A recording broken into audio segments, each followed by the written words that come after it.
Today we're in Norway for a very special two-part trip up to the Arctic Circle where it's currently minus 25 degrees, so let's wrap up warm and go and experience it together.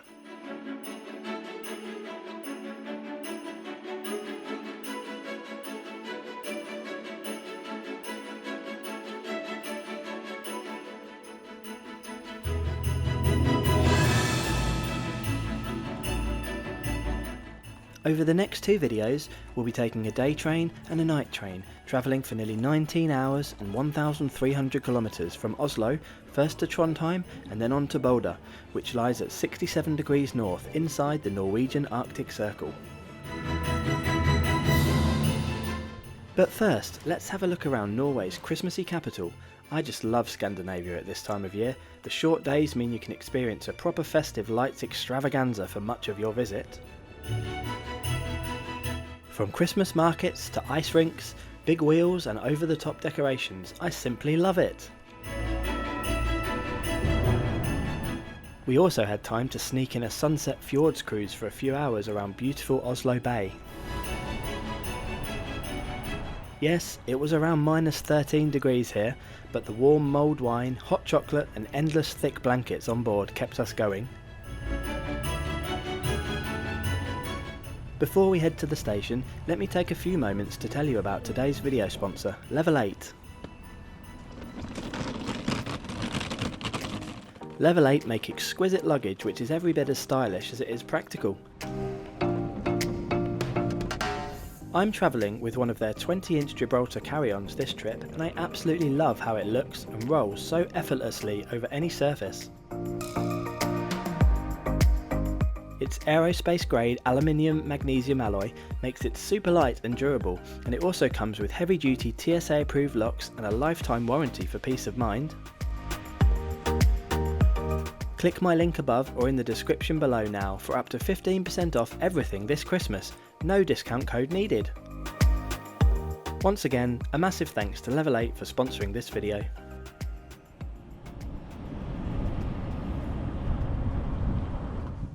Oslo Central Station is a large transport hub located deep within the Norwegian capital's city centre and right by the harbour side and opera house.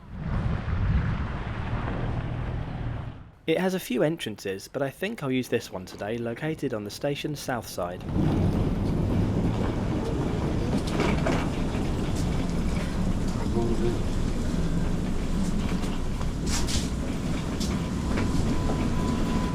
This is nearest to the Flytoget airport express trains, which are off to the right here.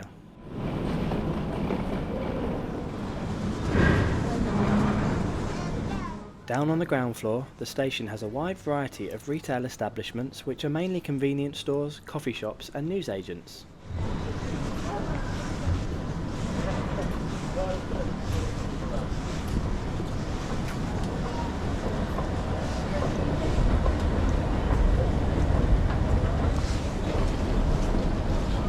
If you head up one level, this is the main concourse where many more shops and eateries can be found, along with a large shopping centre over the far side.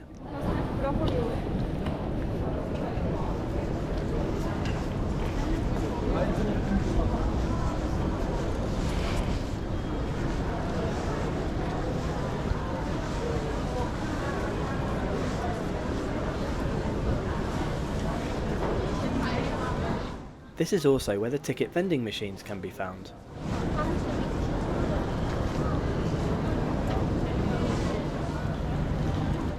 At this time of year, a beautiful Christmas tree and various other decorations have also been erected.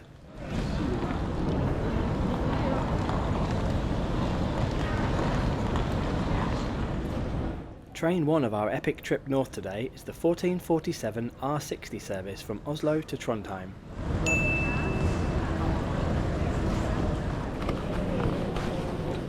We have a platform, number 18, so let's head down there now. All platforms have escalators or travelators down to them, but lifts are also available for step-free access. Both our services today will be operated by SJ Nord, a division of the Swedish National Railway Company, which started contracts in 2020 to operate certain services in Norway, including this one. Our train pulls in around 15 minutes before departure. It's a Type 76 bi-mode multiple unit based on the Stadler Flirt platform. These were originally designed as fully electric trains, but to allow them to operate on the few sections of these routes not yet to be equipped with overhead wires, a diesel engine and generator was fitted into a central power pack section, which we'll see later on. SJ Nord operate 14 of these 5-car units which entered service in 2021 and have a top speed of 200 km per hour. Let's now check out the first part of our route from Oslo up to Trondheim. Due to a bridge collapse in Rubio, we'll be on a diverted, slightly longer route as far as Storen today. The original route is shown with the dotted line.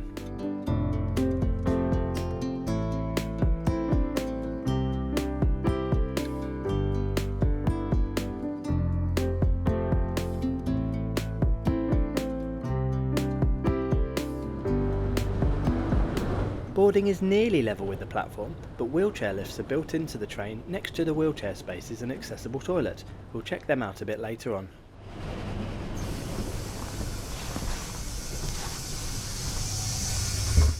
The whole train is second-class seating, laid out in a 2+2 configuration in a mix of airline style and bays of 4.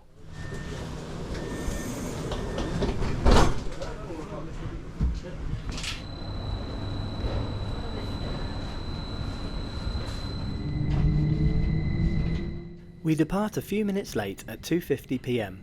The first part of this trip is 556 kilometres in length and is scheduled to take 7 hours and 40 minutes of travel time, arriving at 10:27 p.m, where we'll have a 35-minute connection onto the sleeper train to Bodø.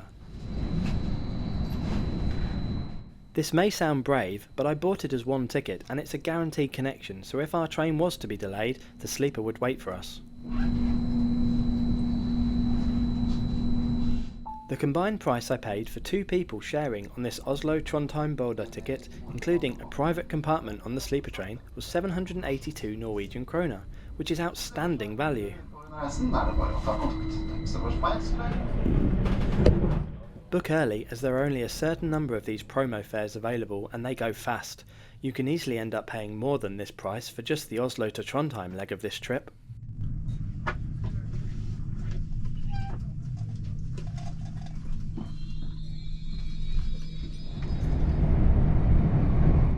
If you want ad-free early access to every video, great perks and to help me do bigger and better reviews, then become a channel member from just £1.99 per month. Just click the link above now or the join button in every video. Thank you. Okay, so let's check out the seat. I'm not going to lie, it's certainly not the most comfortable, with a lack of padding, but it's well shaped on the whole and has a slightly winged headrest and padded adjustable armrests. It also reclines a good amount using this lever.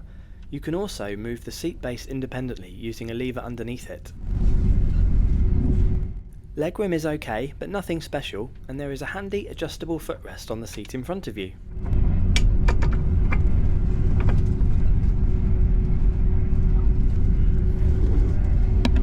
There is also a storage net and a large and sturdy tray table featuring a cup indent. You can also find a pop-out coat hanger here too.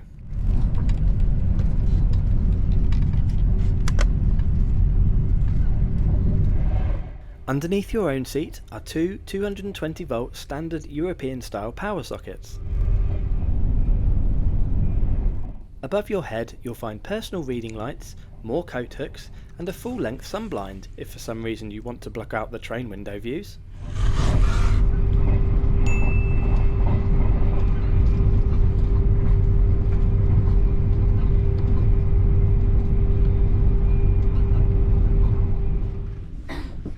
There is plenty of storage for bigger suitcases behind the seats and in the vertical luggage stacks. The large overhead luggage racks will also fit anything up to a carry-on size suitcase. The only onboard catering is by way of vending machines. Hot and cold drinks, snacks and crisps are available and payment is by card only. I'd recommend bringing your own sandwiches or salads for longer trips as there are no full meals available. This central section here is the power pack, where the diesel engine and generator are located. It's good that it's not under the floor, as this keeps the cabins quieter when in use.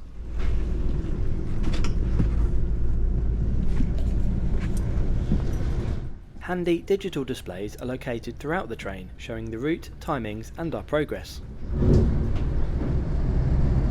If you want to see my trip along Norway's most scenic railway from Oslo to Bergen, click the link above now.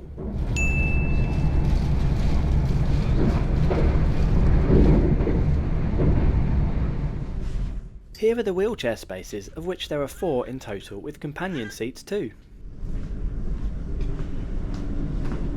As mentioned, the door which has level boarding and wheelchair lifts are right next to these. As is the accessible toilet. Let's go and check that out now. It was very spacious, clean and in a great condition generally. The water, soap and hand dryer all worked as intended.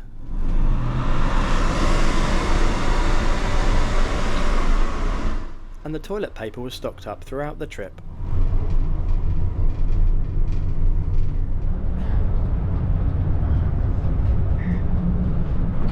There are also a couple of smaller toilets located on the raised section above the bogies. These were also clean, fully working and stocked up.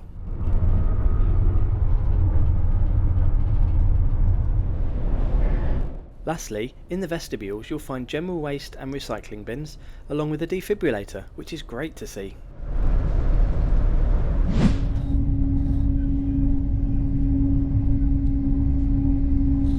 It's a shame that most of the route will be travelled in darkness, as there really is some beautiful scenery on this line.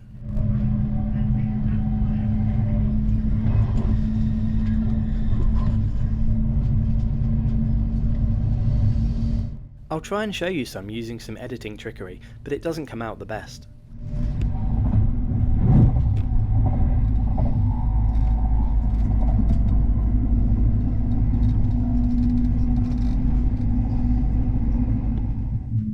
We do get some good sparking from the pantograph caused by the ice on the overhead wires though. We are now crossing the Åkersvika Causeway Bridge on the approach to Hamar.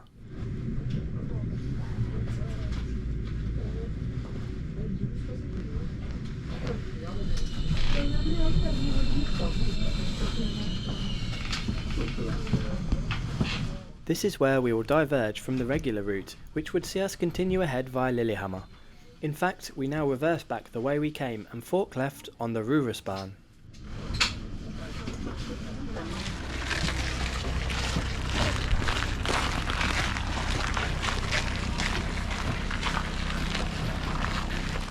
It's only 4 PM and it's basically pitch black already, but this is nothing compared to when we get to the Arctic Circle, where there's no official sunrise for most of December.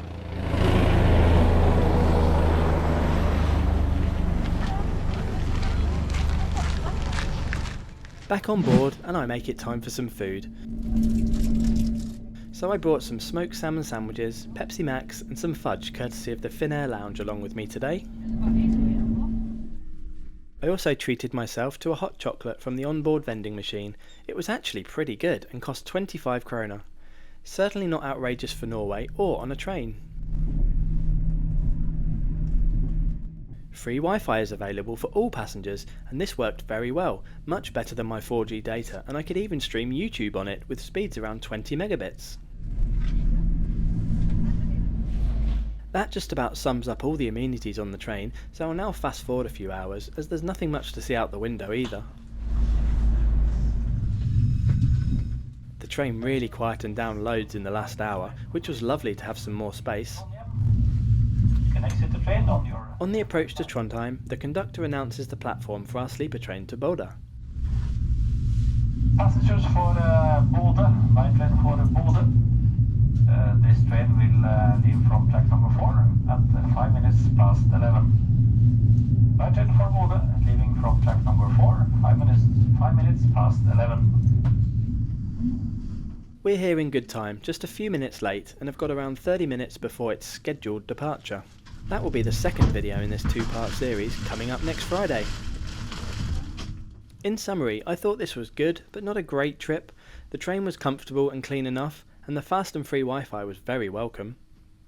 However, I feel for a trip of this length there should be comfier seats, a first class offering, and definitely a proper dining car. Once again, a big thanks to Level 8 for sponsoring this video. Check them out at the link in the description below.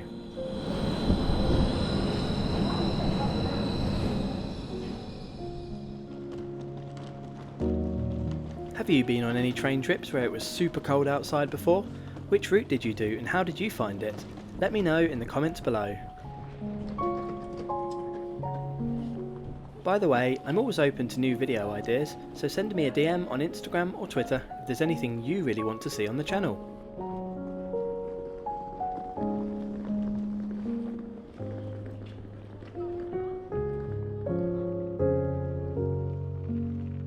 Don't forget to subscribe as I publish a new review every Friday. The next one will be the second part of this trip.